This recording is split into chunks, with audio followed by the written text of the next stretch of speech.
नमस्कार दोस्तों, आपका स्वागत है हमारे YouTube चैनल पर।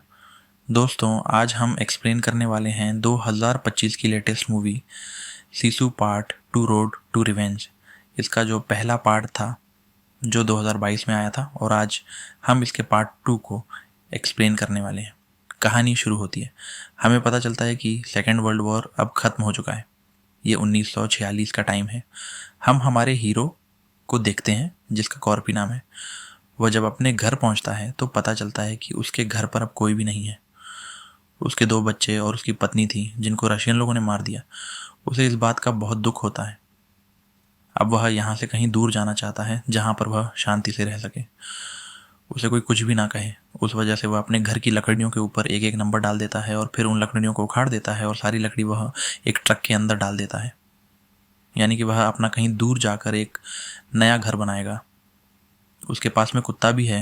इस कुत्ते को भी वह ट्रक में लेता है और इस ट्रक को यहाँ से ले जाता है। उसका यह सफ़र कितना खतरनाक होगा खुद कॉर्पी को भी अंदाज़ा नहीं था। वहीं सोवियत संघ की जेल के अंदर से एक बूढ़े आदमी को बाहर निकाला जाता है।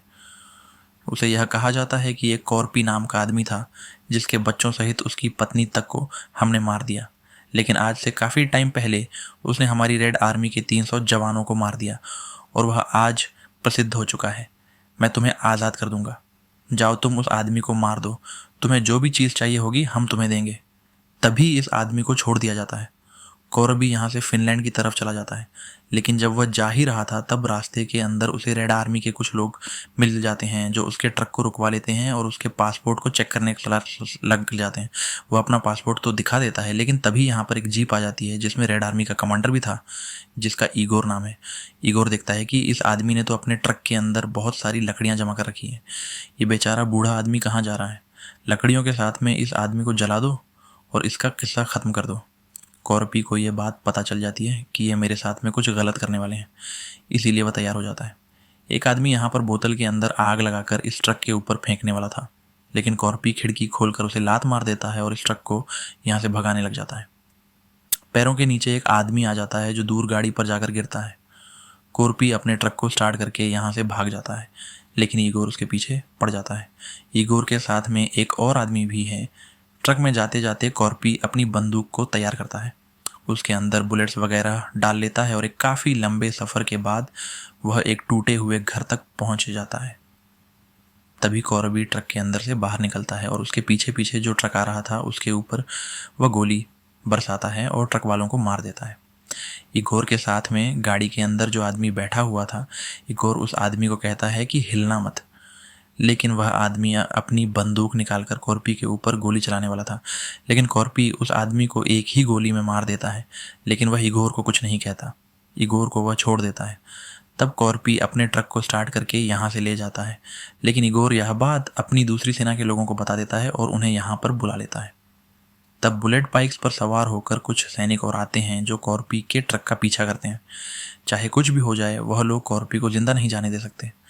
अब यह चीज़ कॉर्पी देख लेता है कि मेरे पीछे बुलेट बाइक्स वाले आ चुके हैं, इसीलिए वह अपने ट्रक को फुल स्पीड से भगा लेता है। उसके ट्रक के अंदर कुत्ता भी है जिसका वह ख्याल रखता है। साथ ही साथ ट्रक के अंदर घर की लकड़ियाँ भी हैं। इनमें से एक आध सैनिक उसके ट्रक के ऊपर चढ़ जाता है, लेकिन किसी तरह करके वह ट्रक के ऊपर से उन सैनिक को नीचे गिरा देता है।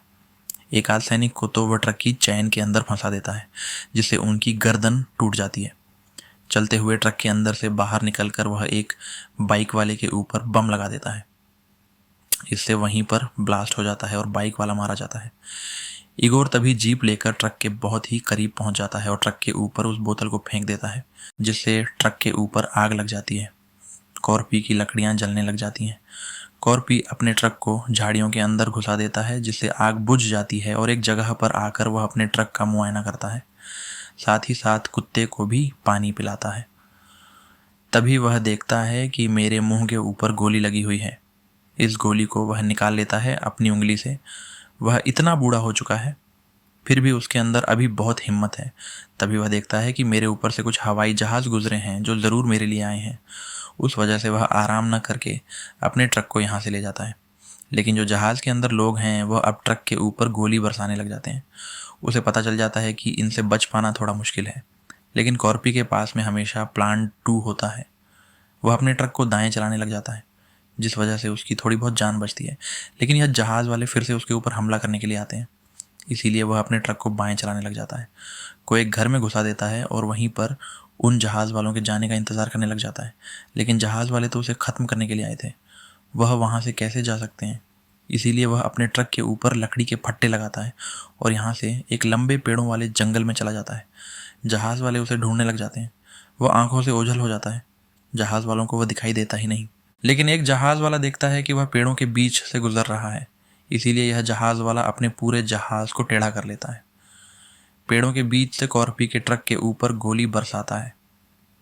कॉर्पी यह सब देख लेता है, इसीलिए वह अपने ट्रक के ब्रेक लगा देता है। इससे यह जहाज़ ट्रक से टकराकर दूर जाकर क्रैश हो जाता है, जिससे पायलट की मृत्यु हो जाती है। पर इस तरह से उसने एक प्लेन तो मार गिराया।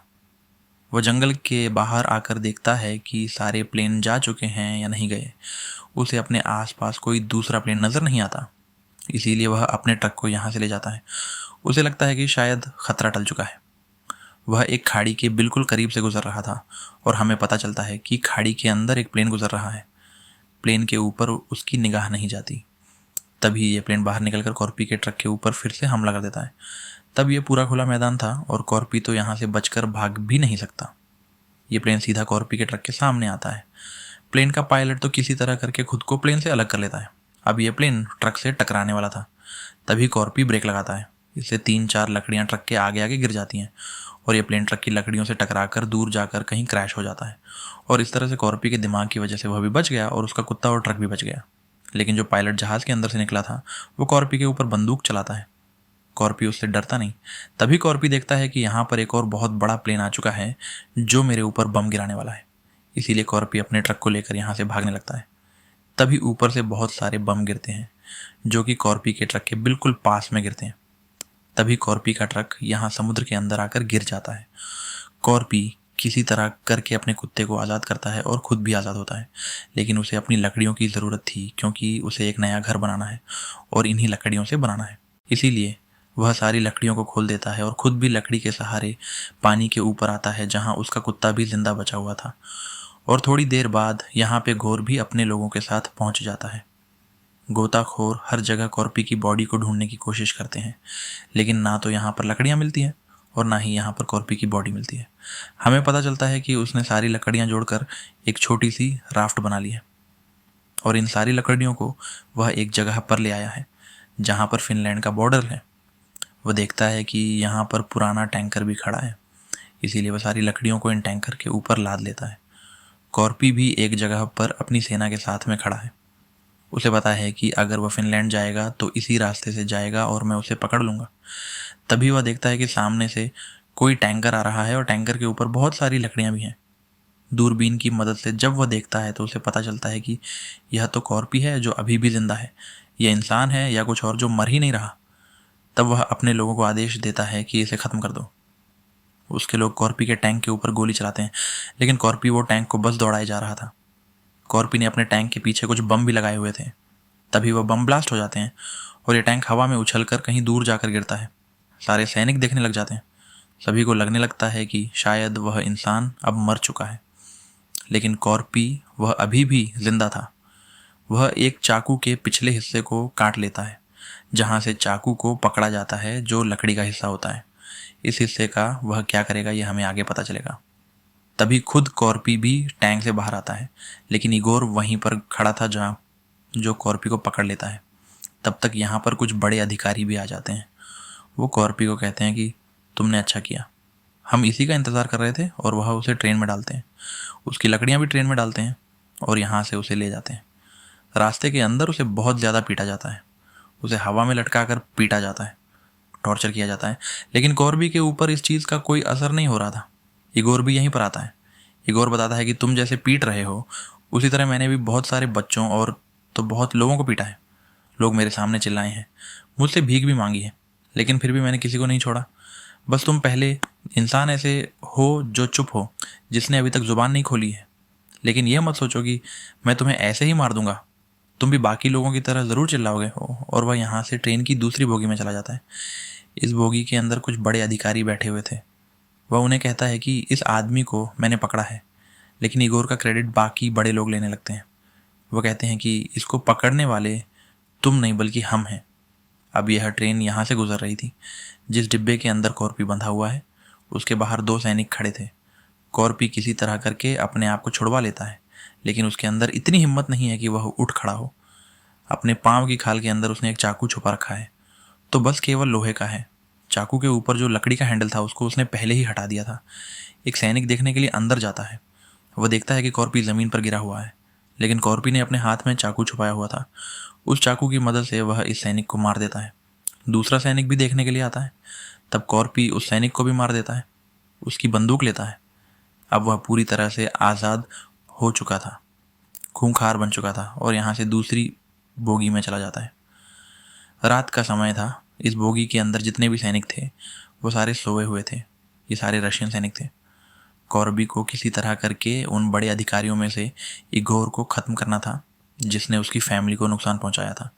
इसीलिए वह धीरे धीरे करके आगे बढ़ रहा था और एक बोगी से वह दूसरी बोगी में पहुंचता है। इस बोगी के अंदर जब वह जाता है तो देखता है कि एक आदमी जाग रहा है। इसीलिए वह एक औजार की मदद से इस आदमी को वहीं पर मार देता है। दूसरा आदमी जागने लग जाता है।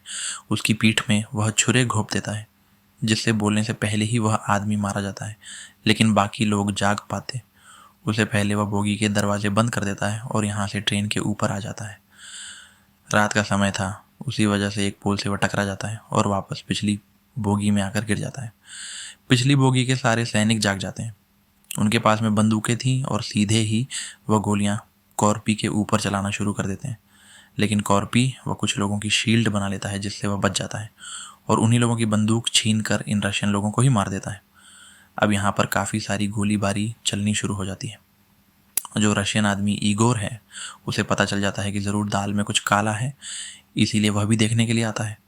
तब तक कॉर्पी एक डिब्बे से दूसरे डिब्बे में जाता है जहां वह सारे सैनिकों को ख़त्म करता हुआ आगे बढ़ रहा था। इगोर तब देख लेता है कि वह आदमी अब आज़ाद हो चुका है, इसीलिए वह उसके ट्रेन के डिब्बे को अलग कर देता है। कॉर्पी का डिब्बा पीछे रह जाता है और बाकी डिब्बे जो ट्रेन से जुड़े हुए थे वो आगे चले जाते हैं। अब यह चीज़ कॉर्पी देख लेता है कि कुछ ट्रेन के डिब्बे अलग कर दिए गए हैं। तभी वह देखता है कि मेरे डिब्बे पर एक बहुत बड़ी मिसाइल है, यानी कि अब वह इसका इस्तेमाल करेगा। इगोर भी यहाँ से बड़े सैनिकों के पास में चला जाता है। जहाँ जाते ही वह सबसे पहले एक अधिकारी की गर्दन में चाकू गोप देता है। बाकी अधिकारियों को पता नहीं चलता कि इसको क्या हुआ है। तब इगोर अपनी गन निकालता है और सारे अधिकारियों को मार देता है। केवल एक अधिकारी को छोड़ता है। वह आदमी कहता है कि मेरे पास में पैसा है, अगर तुम्हें पैसा चाहिए तो तुम पैसा ले लो। इगोर इस पैसे को ले लेता है, लेकिन इगोर को इस आदमी के ऊपर भी दया नहीं आती और उसे भी गोली से मार देता है और वह पैसे ले लेता है। इगोर बहुत खुश हो रहा था। तभी वह देखता है कि बहुत तेज़ तेज़ आवाज़ें आ रही हैं और हमें पता चलता है कि कॉर्पी ने उस मिसाइल को चालू कर लिया है और वह मिसाइल कॉर्पी के ट्रेन के डिब्बे को खींच कर ला रही थी और पीछे जो डिब्बे थे अब वह इस पूरी ट्रेन से जुड़ जाते हैं। कॉर्पी यहाँ पर पहुँचते ही इगोर के ऊपर हमला शुरू कर देता है। उसे बहुत ज़्यादा पीटता है, लेकिन इगोर हिम्मत वाला है। इन दोनों के बीच में काफ़ी देर तक लड़ाई चलती है। इगोर कॉर्पी को पानी में डुबो डुबो के मारता है और कहता है कि तुम किस मिट्टी के बने हो, आखिर तुम मर क्यों नहीं रहे। लेकिन कॉर्पियो, जिसने कभी हिम्मत हारी ही नहीं, वह आज भी हिम्मत नहीं हारता। वह जल्दी से अपने डिब्बे पर वापस आता है और वहाँ पर जो मिसाइल खड़ी थी उसके सारे नेट बोल्ट खोल देता है। इगोर जो अभी भी दूसरे डिब्बे में था, ये मिसाइल सीधा यहाँ से इगोर वाले डिब्बे में चली जाती है। कॉर्पी के डिब्बे अब पीछे रह जाते हैं। ये मिसाइल इगोर के पास आती है और वहाँ पे जाके फट जाती है, जिससे बहुत बड़ा धमाका होता है और इगोर भी उस धमाके में मारा जाता है। और दूर खड़ा होकर कॉर्पी ये सब देख रहा था। वहीं फिनलैंड बॉर्डर के ऊपर कुछ सैनिक अभी भी बैठे हुए थे। वह देखते हैं कि हमारी तरफ कोई ट्रेन आ रही है और हमें पता चलता है कि यह ट्रेन नहीं बल्कि ट्रेन का खाली डिब्बा है जिसको हाथ से चलाया जाता है और कॉर्बी इस डिब्बे को खींच कर यहाँ तक लेकर आया है। वह इन सैनिकों को यहाँ अपना पासपोर्ट भी दिखाता है। जब ये सैनिक उसके पासपोर्ट को देखते हैं, उसका नाम देखते हैं, तो उन्हें पता चल जाता है कि ये तो वही सैनिक है जिसने रेड आर्मी के 300 लोगों को मारा था। तब वह कॉर्पी को सैल्यूट करते हैं और उसे आगे जाने देते हैं। तब कॉर्पी यहाँ से आगे चला जाता है और एक जगह पर आकर वह अपना घर बनाने लग जाता है, क्योंकि वह अब सुकून से रहना चाहता है। जब वह अपना घर बना ही रहा था तब देखता है कि यहाँ पर काफ़ी सारे लोग आ चुके हैं जिनके हाथ में हथियार हैं, कुल्हाड़ियाँ हैं, रस्से हैं। उसे पता चल जाता है कि यहाँ पर भी मेरी लड़ाई इनके साथ में होगी। मुझे तो कहीं भी चैन नहीं है, लेकिन वह लोग यहाँ पर आकर कॉर्पी को कहते हैं कि हम तुम्हारी मदद करने के लिए यहाँ पर आए हैं, क्योंकि तुम अकेले अकेले घर बना रहे हो। तब कॉर्पी कुछ नहीं बोलता और वो लोग कॉर्पी की हेल्प करते हैं और उसके लिए घर बनाना शुरू कर देते हैं। और इसी के साथ में ये मूवी यहीं पर पूरी हो जाती है। उम्मीद करते हैं कि यह कहानी आपको पसंद आई होगी। और भी मूवी के एक्सप्लेनेशन सुनने के लिए आप हमारे चैनल को लाइक करें, सब्सक्राइब करें और साथ ही बेल आइकन दबाना ना भूलें।